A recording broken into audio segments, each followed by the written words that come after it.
Donc, on est avec la réponse du coach. Présentement, on reçoit Patrick Grandmaître, entraîneur de hockey de l'Université d'Ottawa. Il entraîne les GGs depuis quelques années.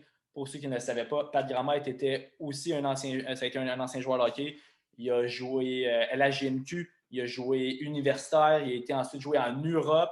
Et quand il est revenu, il était un prof d'édu ici même au collège de la frontière. Et maintenant, depuis quelques années, entraîne maintenant les GGs. Comment ça va, Pat? Très bien, merci Francis. Merci pour l'introduction. Très content d'être ici.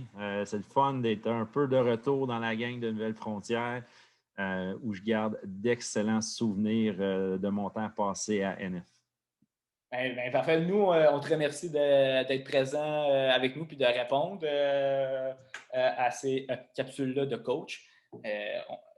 On espère que tu trouves que les mises en situation sont bien correctes et qui représentent un peu ce que tu peux vivre des fois comme coach. On va d'ailleurs commencer avec la première, les commotions cérébrale. Donc, dans la mise en situation, je te remets rapidement en contexte. Michael, c'est notre coach. André, c'est notre joueur étoile. Et André, juste lors de la dernière pratique, se blesse à la tête. Michael, le coach, a des soupçons de commotion cérébrale. Il a appelé l'ambulance. Les parents eux-mêmes sont occupés du jeune. Toi, tu as continué ta pratique. Le lendemain, arrivé pour la finale, ton joueur il arrive, il est prêt, il veut jouer. Puis là, tu es comme, oh my God, qu'est-ce que je fais? Moi, je suis sûr et certain que le jeune, c'est. Je pense, le coach pense que c'est un danger. Les parents sont comme, écoute, c'est la finale. Il y a des recruteurs qui sont là pour le voir jouer. Puis sans lui, tu perds la game. OK?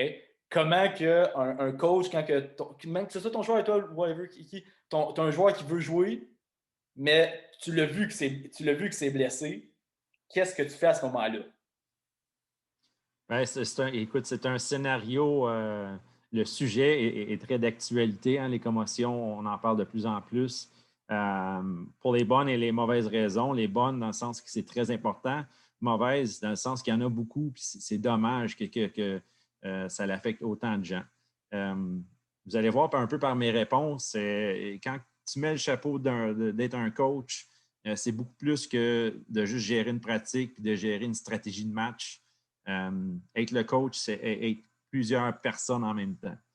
Donc, avec cet incident-là, selon moi, un incident comme ça, un incident d'envergure où la personne a eu un impact à la tête, puis tu as pu voir des symptômes, c'est certain que, premièrement, tu dois documenter l'incident à la pratique même, parce qu'il faut que tu te protèges. Donc, en documentant l'incident, les symptômes, ben, c'est écrit. Tu envoies ça à ton supérieur, c'est fait, c'est enregistré. Et malheureusement, pour moi, ma position, peut-être retourner sur un commentaire que tu as dit aussi, c'est que c'est ton joueur étoile. Sans lui, tu ne gagneras pas. Un vrai coach, il va être prêt à gagner avec n'importe qui est dans son alignement. Donc, moi, je crois beaucoup à la santé de la personne à long terme. Souvent, dans le sport, on a tendance à glorifier certains moments dans notre vie qu'on pense que c'est la fin du monde. Si on ne gagne pas une game, si on ne gagne pas un championnat, si on ne marque pas le gros point ou si même on fait la grosse erreur, on pense que c'est la fin du monde. Mais en réalité, notre vie est beaucoup plus longue que notre petite carrière de sport de 10, 15 ans dans notre vie. Donc, pour moi, ce serait, important de documenter l'incident. Ensuite, il n'y en a aucun doute que cette personne-là ne peut pas réintégrer l'alignement sans un vrai billet du médecin. C'est noir, noir et blanc pour moi. Donc, cette personne-là ne pourrait pas jouer malgré les influences, peut-être des coéquipiers qui veulent qu'il joue, des autres parents qui veulent qu'il joue. Pour moi, c'est trop gros. Puis aussi, on fait peut-être un recul de notre planification de saison. C'est important au début de la saison d'établir tes règles, surtout au niveau des commotions cérébrales. Voici le protocole, tu mets les choses au clair avec les parents. Si ça arrive, il faut qu'il y ait un rendez-vous.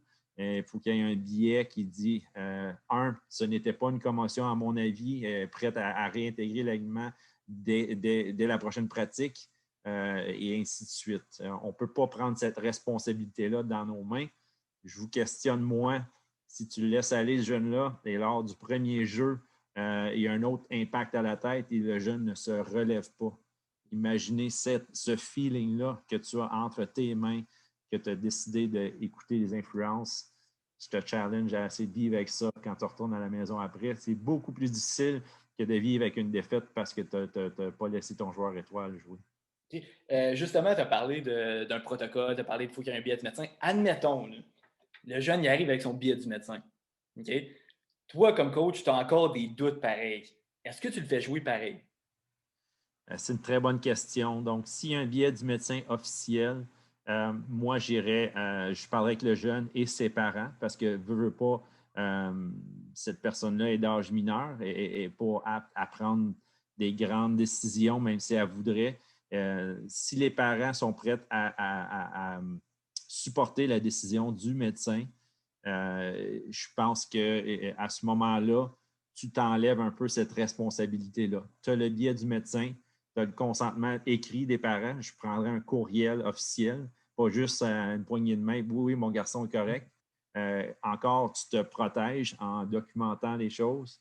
Tu pourrais même, en recevant le courriel, tu pourrais accepter le courriel et mettre un de tes supérieurs en CC en disant d'accord, merci pour le billet du médecin et votre approbation pour qu'il réintègre le jeu.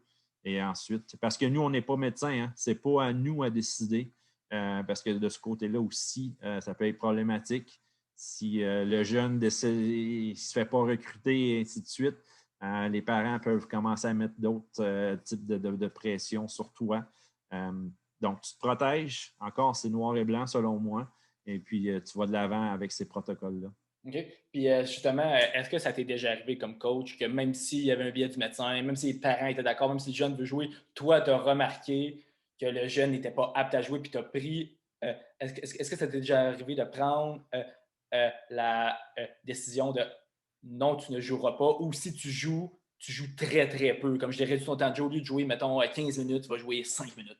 Ouais. Est-ce que ça t'est déjà arrivé? Je vous dirais, le seul scénario qui m'est arrivé, qui est dans ce moule-là, c'est un de nos joueurs qui, mettons, dans la première période, c'est un joueur d'avant, il est en échec avant et la rondelle sort rapidement et il vient pour faire sa mise en échec.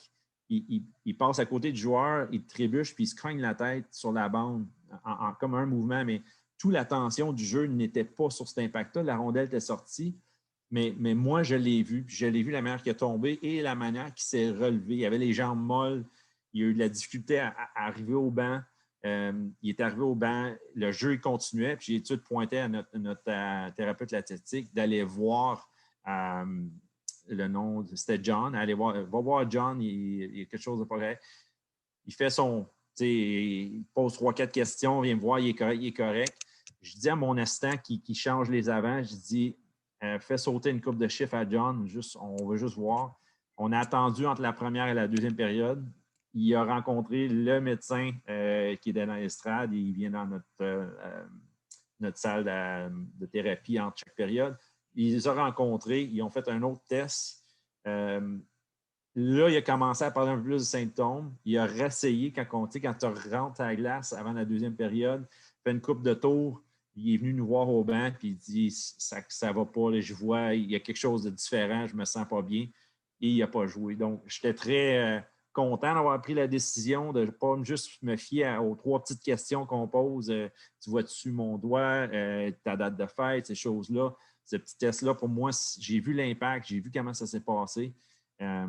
Donc, j'étais content que ça s'est passé comme ça. Très heureux de ne pas avoir eu vraiment à trancher. À l'université, on a des médecins, on a des thérapeutes. C'est très, je trouve, c'est très bien fait. Ça m'enlève beaucoup de responsabilités au niveau des commotions, que ce soit vraiment à moi à prendre une décision. Plus souvent qu'autrement, là, je n'ai même pas la décision à prendre. C'est fait par notre personnel médical. Okay. Puis là, la dernière question. est-ce qu'on gère une blessure comme une commotion cérébrale de la même manière qu'on va gérer une blessure au poignet, à la jambe? Ton joueur arriverait, mettons, le vendredi, il se blesse au poignet, il a mal, il a mal. Il arrive le samedi, il dit il est correct. Est-ce que c'est correct pour toi ou non? Ça prend quand même, genre, il y a quand même un protocole à suivre. C'est différent parce qu'une blessure au poignet, euh, on sait que le poignet, exemple, c'est des ligaments. OK? Ce n'est pas un os de cassé là, qu'on décide de couper le plâtre, puis go, va jouer. Puis, mais c'est des ligaments, c'est étiré, une grosse contusion qui limite le mouvement.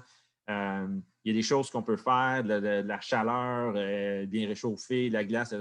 Tu peux réduire la douleur. Le médecin, souvent, il va établir, OK, voici le grade de blessure. Il ne peut pas le rempirer en jouant normalement. C'est certain, si le même accident arrive au même endroit, ça pourrait peut-être le rempirer, mais ça devient une question de gérer la douleur et est-ce qu'il est apte à maintenir un niveau de jeu malgré sa blessure. C'est plus ce côté-là. Tandis qu'une commotion, le joueur qui arrive et dit ah, tu sais, sur 10 symptômes que j'avais, il m'en reste juste 3. Je pense que je vais être capable de jouer ces symptômes-là. C'est non. Il y a un protocole à suivre. Si tu ressens des symptômes, tu redescends tout le temps à l'autre étape où tu passes une couple de jours, tu n'as pas de symptômes et tu passes à la prochaine étape. Les commotions, c'est vraiment particulier, tandis que des blessures musculaires ou même osseux, ça gère selon le degré de tolérance de douleur par moment. Donc, en gros, le message qu'on a pour tant nos athlètes, tant pour nos coachs, tant pour les parents, c'est que la commotion cérébrale, vu que c'est beaucoup la tête, puis c'est vraiment très important, faut, même s'il y a moins de symptômes, c'est quand même grave. Il faut quand même attendre que tu sois correct, même si ça veut dire manquer, mettons, un mois de sport, un mois de match, un mois de pratique, etc. Tu es mieux de prendre ce mois-là parce que tu ne sais jamais quand, mettons, quand ça peut revenir ou quand ça peut même être pire parce qu'on le s'entend, là, des fois, il y a certains jeunes qui sont à une commotion cérébrale que ça soit fini. Ouais. Pendant qu'une blessure au poignet, habituellement, tu es capable de savoir de comme OK, ça va être 3 semaines, ça va être un mois, ça va être 2 semaines, ça va peut-être être, tu mets de la glace, ça va être correct. Mais au moins, c'est plus facile parce qu'une blessure physique, tu le vois. Ouais. Pendant Mais qu'une blessure dans la tête. on peut aussi aller dans des blessures au dos, des blessures au cou. Là, on joue un peu dans le mode de commotion cérébrale, dans le sens que c'est une blessure au dos, c'est musculaire, c'est des spasmes, c'est une chose, mais c'est une vertèbre on a fait un rayon X, c'est une vertèbre de craquer. Tu ressens une certaine douleur, je suis capable de la gérer, la douleur, mais le médecin va dire non, non, non, non, là, ta vertèbre, elle est craquée. Je sais que c'est juste un peu de douleur, mais tu ne peux pas subir un autre impact.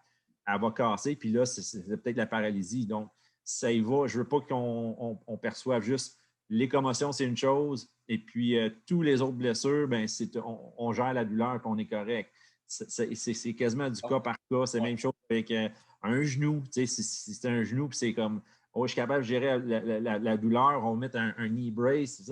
Oui, mais celle-là que tu as, là, tu as 2 ligaments déchirés, on peut t'attacher le genou et tout, mais tu en reçois un autre, puis c'est fini, là. Puis tu ne pourras plus jamais remarcher comme il faut, puis tu ne pourras plus faire du sport. Mais là, la décision est facile.